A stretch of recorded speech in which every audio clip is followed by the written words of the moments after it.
jye nasinyiye guhangana buriya ubwo niba ari ikosa mwakoze muzaryishutse ariko aho mwagiye kungirira umuyobozi wanyu mukanshyira hariya muri stade mukandahiza buriya mwandahizaga ngo mpangane mbahanganire. Ku munsi wa kane igenekerezo rya 2020 umwaka w'ibihumbi 2026 ambasaderi w'u Rwanda muri Leta Zunze Ubumwe za Amerika Madame Mathilde Mukantabana yarungikiye Kongre ya Amerika itangazo riri official ku izina rya guverinoma y'u Rwanda ku masezerano y'amahoro hagati y'u Rwanda na Republika Iharanira Demokarasi ya Kongo. Aya masezerano nayo akaba yasinywe ku igenekerezo rya 4 Kigarama umwaka w'ibihumbi 2025 ariko ntigira shirwa mu ngiro. Muri iryo tangazo u Rwanda rushimira cyane Leta Zunze Ubumwe za Amerika ku ruhara rwayo mu biganiro by'amahoro ruvuga ko ayo masezerano ashobora kuzana umutekano urama n'iterambere mu karere k'ibiyaga binini. Ariko u Rwanda ruravuga ko aya masezerano yahungabanijwe n'abatarabwa n'aya masezerano mu kurungika ingabo muri Kongo hagwizwa abacancuro n'iyindi migwi y'inkorabara ishigikiwe na leta ya Kongo. Ataba rero bisuka mu vya Kongo batarabwa n'aya masezerano ya Washington nibo bariko babuza amahoro mu karere no gusubiza inyuma intambwe yari yaratewe na Washington mu kugarukana amahoro muri kano karere. Ni byinshi rino tangazo rikomeza kuvuga ku ntambara zabaye muri Kongo mu mpera z'umwaka w'ibihumbi 2025 na cyane cyane mu kwezi kwa 11 no kwa 12. Ariko ikintu gikomeye cyane kiri muri rino tangazo naho u Rwanda gwemeye ku mugaragaro ko rukorana n'umuhari AFCM 23. U Rwanda ruvuga ko gukorana na AFCM 23 ariko unyungu z'umutekano wago. Bibukije Amerika kandi kunyuma ya genocide yo mu mwaka w'igihumbi kimwe n'amajana 1994 habaye hinyeshamba z'abacengezi zakora ibitero ku Rwanda zivuye mu buseruko bwa Republika Iharanira Demokarasi ya Kongo. Aba bacengezi bakaba bari bagizwe na XFR igisirikare cy'igihugu kuri Habyarimana hamwe n'intera hamwe ubuzizwe ku izina rya FDLR. Ku bwa Kigali rero ubu bucengezi ntibwigeze buhagarara burundu kubera ko u Rwanda rwaje kumenya makuru ko FDLR yongeye gukorana n'ingabo za Kongo bagamije kongera guhungabanya umutekano w'u Rwanda. Ni muri iyo ntumbero rero u Rwanda ruvuga ko rukora ibishoboka byose mu kwikingira harimo no gukorana na AFCM 23 ariko rukavuga ko iba ari iby'igihe gito kandi bishobora guhagarara igihe FDLR izoba yashizwe hasi burundu. Iri tangazo riravuga kandi ku Rwanda rutipfuza kugena no kugenzura politiki ya Kongo kandi ku intumbero yago atari gushigikira inyeshamba ahubwo ari gukingira igihugu cabo. Ku nshuro ya mbere u Rwanda ruremeye ku mugaragaro ko rufitaniye isano na AFCM 23.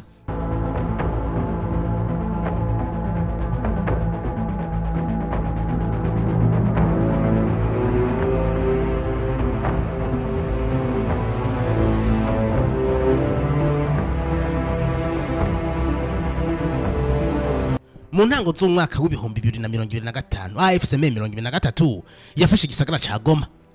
Ico gihe amakungu yashize igitutu ku Rwanda bavuga ko abasirikare b'ico gihugu aribo bafashije AFCM 23 gufata Goma. Mu ntango z'ukwezi kwa kabiri uwo mwaka nyene President Kagame yatumiye kuri televiziyo CNN y'abanyamerika maze bamubaza ibibazo harimo n'ikimubaza ko u Rwanda go barufise abasirikare muri Republika Iharanira Demokarasi ya Kongo. President Kagame yishuye ngo ntavyo nzi. Umunyamakuru yarumiwe aramubaza ati gute ni gute wo buri Commander Supreme hanyuma ukabutazi ingabo zawe ziri. Reka ducishe magace k'iki kiganiro hanyuma tugaruke mu kanya. Thing that has been going on from its inception was caused by DRC, not by Rwanda.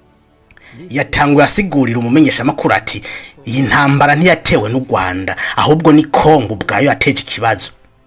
Umumenyesha makuru ntiyabitevye ko ahubwo ahise amubaza ikibazo kuri direct. Reka ngire ko ndakubaza bwana President, uyu munsi ku itariki 3 z'ukwezi kwa kabiri igihugu cy'u Rwanda nta basirikare gifise mu buseruko bw'igihugu ca Kongo. I don't know.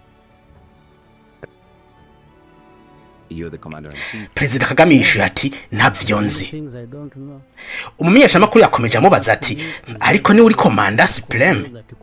Kagame yishuye ati ego mugabo hari ibintu byinshi ntazi. Ariko iyo mbaza uti hoba hari ikibazo muri Kongo kibangamiye igihugu cy'u Rwanda hanyuma u Rwanda rukaba ruriko rurondera gukora ibyo aribyo byose kugira ngo ikingire, nari kuvyemeza 100%. Umumenyeshamakuru yakomeje amubaza ati ivyo birashobora guteza intambara mu karere? Nubundi Kagame yishuye ati ntavyo nzi. Ati sinibaza ko hari umuntu numwe yipfuza intambara, na Tshisekedi ubwiwe sinibaza ko yoba yipfuza intambara. Umumenyeshamakuru yamubajije ikindi kibazo gihambaye, u Rwanda rwoba rushora ubutare bwa korota buva muri Kongo? Kagame yamishuye yitwengera ati I invite you, ndagutumiye uzoze wirabira aho twimba ubutare bwa korota. Yamubajije ikindi kibazo ati none igihugu cy'u Rwanda hari ubundi butare coba ciba muri Kongo? Kagame yishuye ati ntavyo nzi. Ati abantu bariko barungukira muri ubu butare bwa Kongo ni Afrika y'Epfo n'aba banyaboreya bariko bakoma induru kuri iki kibazo. Umumenyeshamakuru yagarutse ati hari abakugereranya na Vladimir Putin, bavuga kuri Vladimir Putin wo muri Afrika. Putin atera Ukraine avuga ko ari karakiza abahohoterwa n'ico gihugu kandi irindi jisho riri ku butare. Kagame yishuye ati icyo mwita cyose jewe ndi uwondi kandi nkomeza ko uwondi, ikindi no bikora ko nigiki.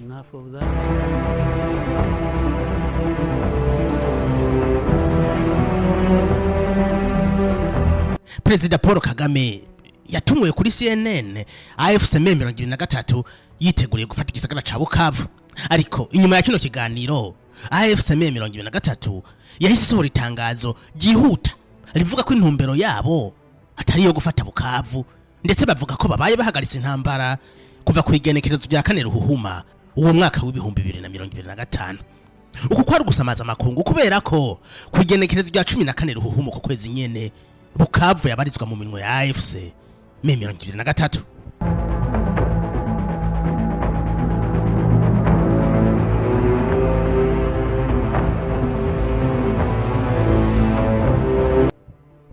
Uno musi Uvira iri mu minwe y'ingabo za Kongo inyuma y'iminsi mike igenzurwa na AFC 23.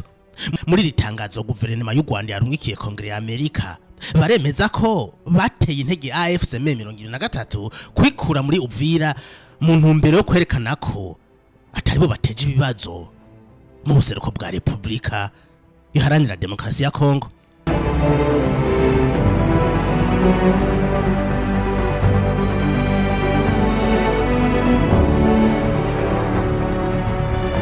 Muri make iri tangazo ntiriraba igihugu ca Kongo kubera ko cyo gisanzwe kizi ko AFC 23 ari abana b'u Rwanda.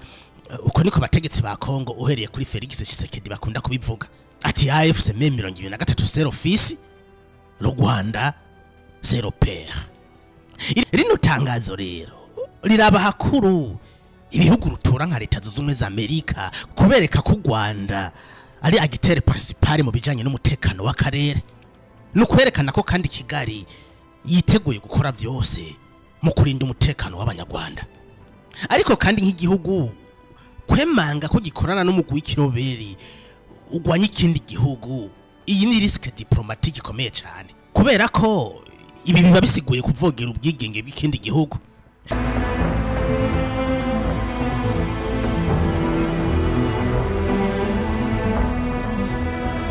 Hampande y'iri tangazo ry'u Rwanda risigurira makungu impamvu bafashanya na AFC 23, iki gihugu kandi kiragiriza leta y'u Burundi ko nayo nyene ikorana na FDLR. Umushikiranganje w'imigenderanire y'u Rwanda n'andi makungu Ambassadeur Olivier Nduhungirehe ati Burundi ntibutera inkunga FDLR ahubwo barafatanya bakagira coalition imwe. Uburundi bwaba butera inkunga FDLR minister? Ntabwo butera inkunga FDLR ahubwo barafatanya. Burundi bufatanya na FDLR kuko ni coalition imwe. FRDC ifatanya na FDLR igafatanya n'ingabo z'u Burundi igafatanya n'abacanshuro bose ni coalition imwe. Nico kibazo nyamukuru mufitanye. Icyo kibazo nyamukuru dufitanye ni ikibazo cy'umutekano. Ntabwo wabufatanya na FDLR ngo we udashaka guhungabanya umutekano w'u Rwanda kuko FDLR icyo yifuza no guhungabanya umutekano w'u Rwanda. Aha rero ni impungenge z'intambara y'akarere zikomeza kwiyongera, ariko kandi hari ikibazo benshi bibaza, inyuma y'imyaka irenga 30 FDLR yobikira ikibazo gikomeye ku mutekano w'u Rwanda canke n'iturufu ya Kigali muri iyi ntambara yo kugenzura akarere na cyane cyane Republika Iharanira Demokarasi ya Kongo. Nimba ufise icyumviro nyandikira muri commentaire, ariko kandi ntugende udafyonze like na subscribe nyimba uri mushasha kuri no chaîne.